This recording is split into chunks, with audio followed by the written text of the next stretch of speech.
সুধী দর্শক বৃন্দ, আমি সৌভিক নন্দী বলছি। আমার আজকের ভিডিওতে আমি বাংলাদেশের বিশিষ্ট লেখক অধ্যাপক গোলাম মুর্শিদ তার নারী, ধর্ম ইত্যাদি বইয়ে ভবিষ্যতের বাংলা ভাষা সাহিত্য শীর্ষক যে লেখাটি লিখেছেন সেটি আমি আজকের ভিডিওতে বলবো। বাংলা ভাষার বয়স প্রায় 1000 বছর, কারো কারো মতে তার চেয়েও বেশি। নানা বাঁক ঘুরে নানা রকমের প্রভাব স্বীকার করে প্রায় সবার অলক্ষ্যে এ ভাষা বর্তমান রূপ নিয়েছে। কিন্তু গত 250 বছরে দুটি রাজনৈতিক ঘটনা এ ভাষাকে যত বদলে দিয়েছে, তেমন দ্রুত অথবা ব্যাপক পরিবর্তন একটি ভাষার ইতিহাসে বড় একটা দেখা যায় না। প্রথম ঘটনাটি হলো ইংরেজ শাসনের রাজধানী হিসেবে কলকাতা নগরীর উদ্ভব, আর দ্বিতীয় ঘটনা স্বাধীন বাংলাদেশের রাজধানী হিসেবে ঢাকার অভিষেক। কলকাতা রাজধানী হওয়ার ফলে বাংলা ভাষা এবং সাহিত্যর যে পরিবর্তন হয়েছিল সে ইতিহাস আমাদের কম বেশি জানা, কিন্তু ঢাকা একটি স্বাধীন দেশের রাজধানী হওয়ায় বাংলা ভাষা এবং সাহিত্যের উপর যে প্রভাব পড়তে পারে তা এখনো জল্পনা কল্পনার বিষয়। তবে কলকাতায় যা ঘটেছিল এবং গত 3 দশকে ঢাকায় যা ঘটেছে তা থেকে খানিকটা অনুমান করা যেতে পারে বাংলা ভাষা এবং সাহিত্য কোন পথে যাচ্ছে অথবা ভবিষ্যতে কোন চেহারা পেতে পারে। কোনো কোনো বিশিষ্ট ব্যক্তির প্রভাবও পড়েছিল ক্ষেত্র বিশেষে, যেমন বাংলা গদ্যকে গড়ে তোলার ব্যাপারে খুব গুরুত্বপূর্ণ ভূমিকা পালন করেছিলেন জোনাথন ডানকান এবং হেনরি পিটস ফরেস্টারের মুন্সিরা, আর উইলিয়াম কেরির পরিচালনায় ফোর্ট উইলিয়াম কলেজের কয়েকজন পণ্ডিত। এই পণ্ডিতদের মধ্যে সবচেয়ে গুরুত্বপূর্ণ ছিলেন মৃত্যুঞ্জয় বিদ্যালঙ্কার। সরকারি বৃত্তের বাইরে কয়েক বছর পরে বাংলা গদ্যর দিক নির্দেশনায় বিশেষ ভূমিকা পালন করেন রামমোহন রায়। সর্বোপরি বাংলা ভাষার উপর ইংরেজি ভাষা ও সংস্কৃতির পরোক্ষ এবং প্রত্যক্ষ প্রভাব পড়েছিল। তারপর ধীরে ধীরে সমন্বয় ঘটেছিল এইসব বিচিত্র উপাদানের। 19 শতকের গোড়ায় যে প্রামাণ্য বাংলা সাধু ভাষার জন্ম হয়, সে ভাষা এই কলকাতার ফসল। সে ছিল আগের শতাব্দীর বাংলা থেকে রীতিমতো ভিন্ন ধরনের। 18 শতকের যে বাংলা গদ্যর নমুনা আমরা দেখতে পাই, তাতে একদিকে যেমন আরবি ফার্সি শব্দের ব্যাপক ব্যবহার ছিল, তেমনি সে গদ্য লেখা হতো ছোট ছোট বাক্য দিয়ে। কিন্তু 1780-র দশক থেকে ইংরেজ কর্মকর্তাদের তত্ত্বাবধানে আইনের বই এবং সরকারি কাগজপত্র অনুবাদ করাতে দিয়ে যে বাংলা লেখা হয়, তাতে আরবি ফার্সি উপাদান কমে যায় এবং বাক্যর দৈর্ঘ্য বৃদ্ধি পায়। সরল বাক্য পরিণত হয় জটিল এবং যৌগিক বাক্যে। বিশেষ করে হেনরি পিটস ফরেস্টার এবং উইলিয়াম কেরি এই রীতির বাংলাকে খুব উৎসাহিত করেন। কেরির অধীনে ফোর্ট উইলিয়াম কলেজের পণ্ডিতরা যেসব পাঠ্য বই লেখেন তা লেখেন এই নতুন ধরনের এবং অনেকটা কৃত্রিম ভাষায়।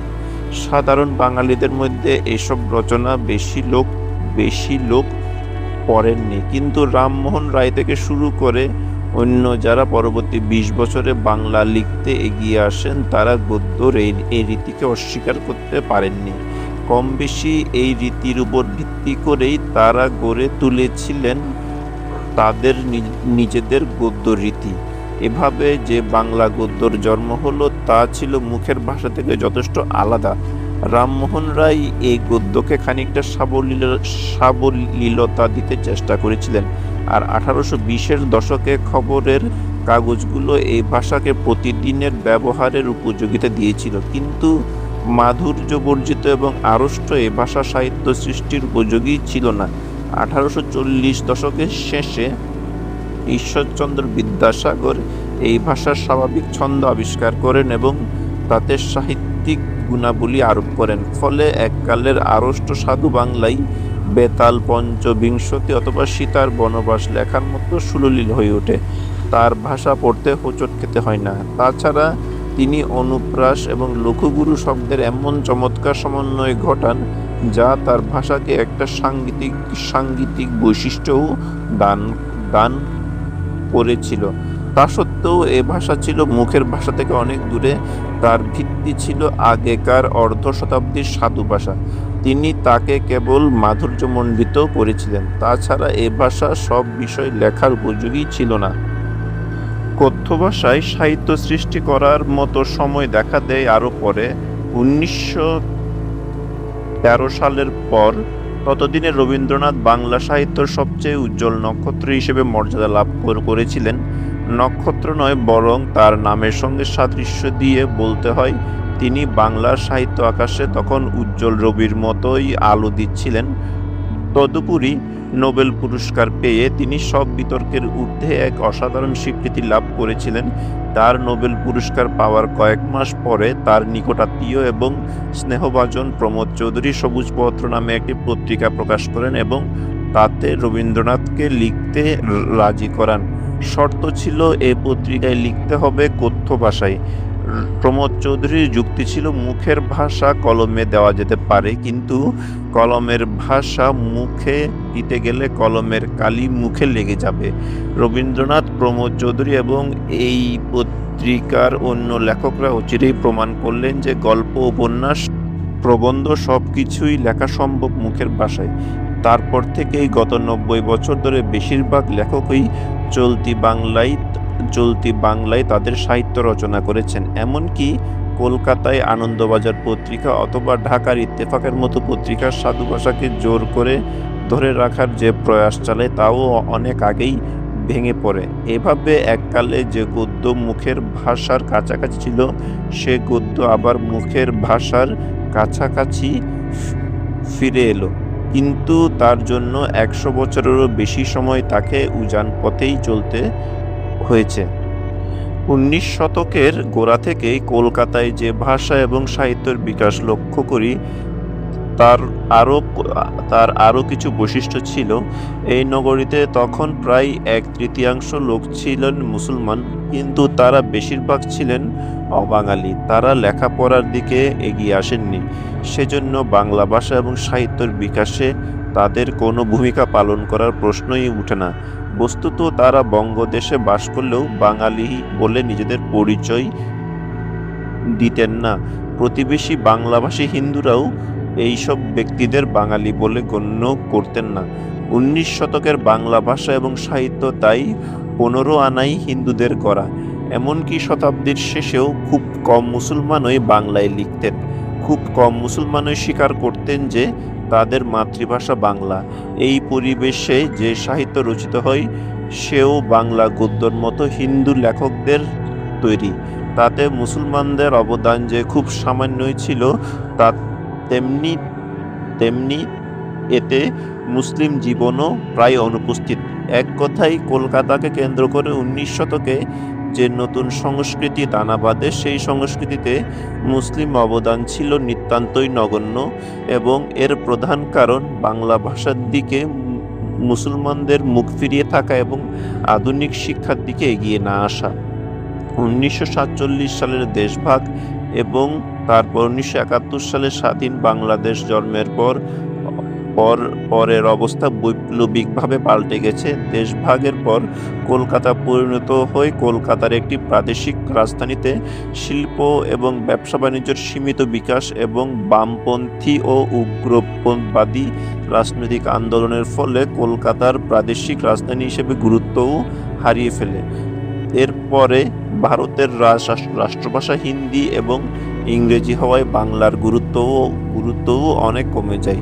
এর ফলে 19 এবং 20 শতকের কলকাতায় বাংলা ভাষা এবং সাহিত্যের ক্ষেত্রে অগ্ন্যুৎপাতের মতো সৃজনশীলতার যে স্ফুরণ লক্ষ্য করা গিয়েছিল, সেই ধারা 20 শতকের দ্বিতীয় ভাগে আর বজায় থাকেনি। তার অবক্ষয় লক্ষ্য করা যায় সর্বত্র। 21 শতকের গোড়ায় এখন দেখা যাচ্ছে কলকাতায় হিন্দির চর্চা ক্রমবর্ধমান, কিন্তু বাংলায় চর্চা সে অনুপাতে বৃদ্ধি পাচ্ছে বলে মনে হয় না।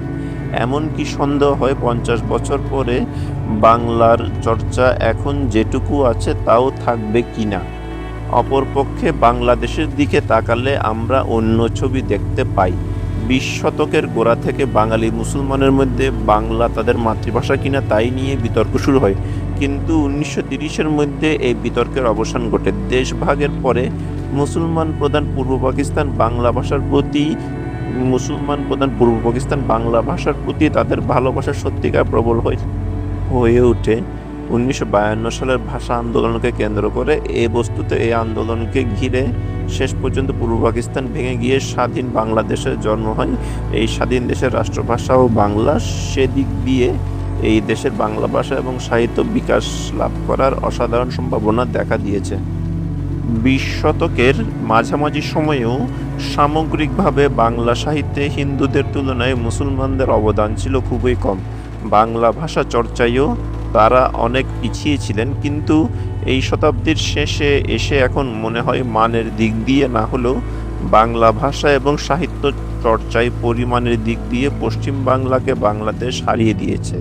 একটা দৃষ্টান্ত দিয়ে বলা যেতে পারে, বাংলাদেশে এখন পর্যন্ত বিজ্ঞান, সমাজবিজ্ঞান, মানবিক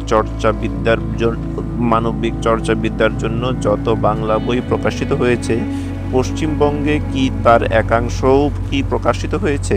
আমরা এখন বাংলাদেশে প্রতি বছর যত বই এবং পত্রপত্রিকা প্রকাশিত হয়, পশ্চিমবঙ্গে কি তা হয়? কেবল তাই নয়, বাংলাদেশে বাংলা ভাষা এবং সাহিত্য যে সরকারি পৃষ্ঠপোষকতা পাচ্ছে, পশ্চিম বাংলায় তা পাওয়া যাচ্ছে না, অথবা তা প্রত্যাশা করাও ঠিক নয়। এমনকি সেখানে এখন যেটুকু সরকারি আনুকূল্য পাওয়া যাচ্ছে, ভবিষ্যতে তাও অব্যাহত থাকবে বলে মনে হয় না। আমার ধারণা 50 বছরের মধ্যে পশ্চিমবঙ্গে বাংলা ভাষা এবং সাহিত্যর চর্চা তুলনামূলকভাবে যথেষ্ট কমে যাবে। অন্যদিকে সরকারি ভাষা হিসেবে বাংলাদেশে বাংলা ভাষার চর্চা উত্তরোত্তর বৃদ্ধি হবে। এমনকি গান, নাটক এবং সিনেমার বিষয়েও কথা বলা যেতে পারে।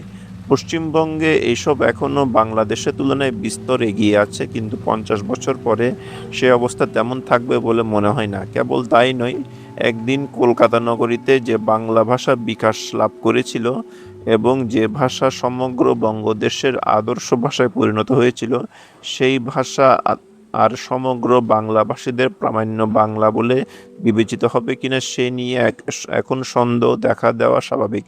প্রথম যৌবনে প্রবেশিকা পরীক্ষায় উত্তীর্ণ হয়ে বরিশালের গ্রাম থেকে ঢাকায় পড়তে এসে প্রথমে যা শিখতে চেষ্টা করেছিলাম তা হলো শুদ্ধ বাংলা ভাষায় কথা বলা। এই প্রবণতা বাংলাদেশ স্বাধীন হওয়ার আগে পর্যন্ত কম বেশি বজায় ছিল, কিন্তু এখন ঢাকার তরুণীরা প্রামাণ্য বাংলায় কথা বলেন না, বরং এক ধরনের ঢাকাই বাংলায় কথা বলাই ফ্যাশনে পরিণত হয়েছে। এমনকি যারা যশোর, খুলনা, কুষ্টিয়া, রাজশাহী, দিনাজপুর এইসব অঞ্চলের এবং ইচ্ছে করলেই শুদ্ধ বাংলা অথবা শুদ্ধ ভাষার কাছাকাছি একটি ভাষায় কথা বলতে পারেন, তারাও সে বাংলায় না বলে ঢাকাই বাংলায় বলেন। বাংলাদেশের গণ্যমান্য লোক আরম্ভ করে সাধারণ মানুষ যখন কথা বলেন, এমনকি একটা সভায় বক্তৃতা করেন, তখন তারা পুরোটা বা অথবা আংশিকভাবে এই ঢাকাই বাংলাই ব্যবহার করেন।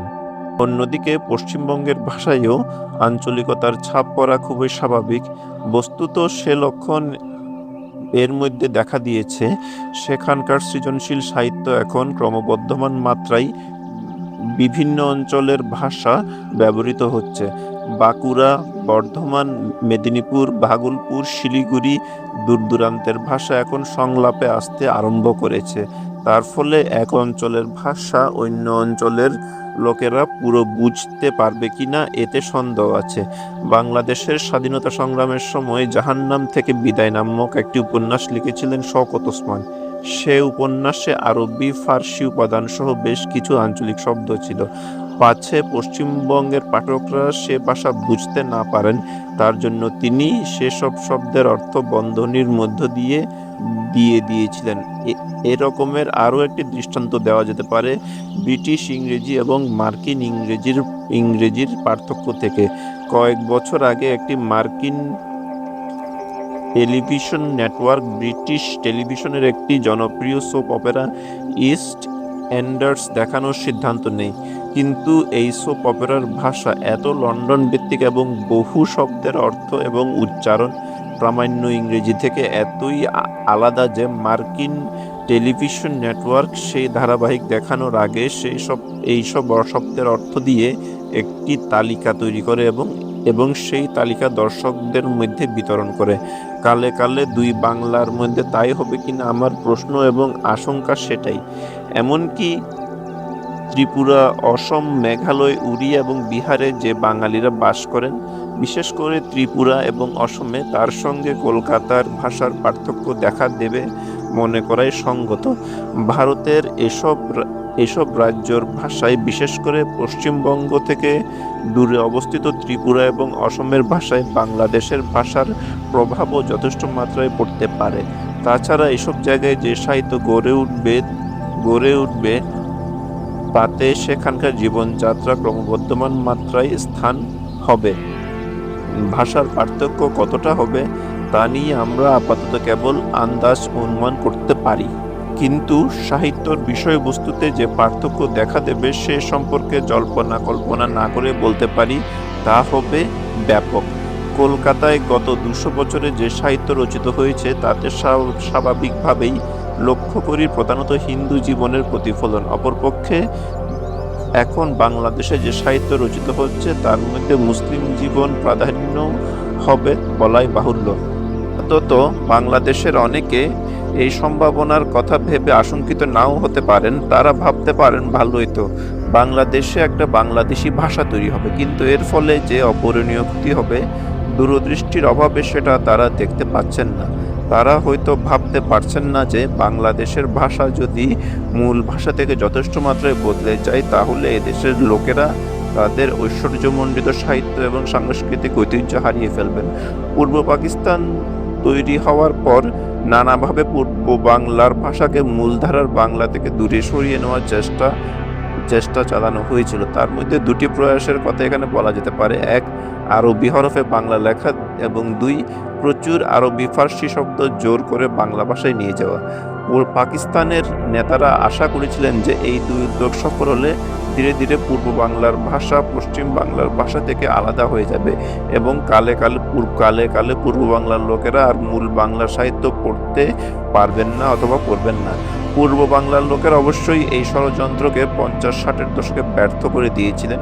বিশেষ করে ভাষা আন্দোলনের পরে পূর্ব বাংলার মানুষের মধ্যে বাংলা ভাষার প্রতি যে গভীর ভালোবাসা এবং অসাম্প্রদায়িক জাতীয়তাবাদী চেতনার উন্মেষ ঘটে তা সব ষড়যন্ত্রকে নস্যাৎ করে দিয়েছিল।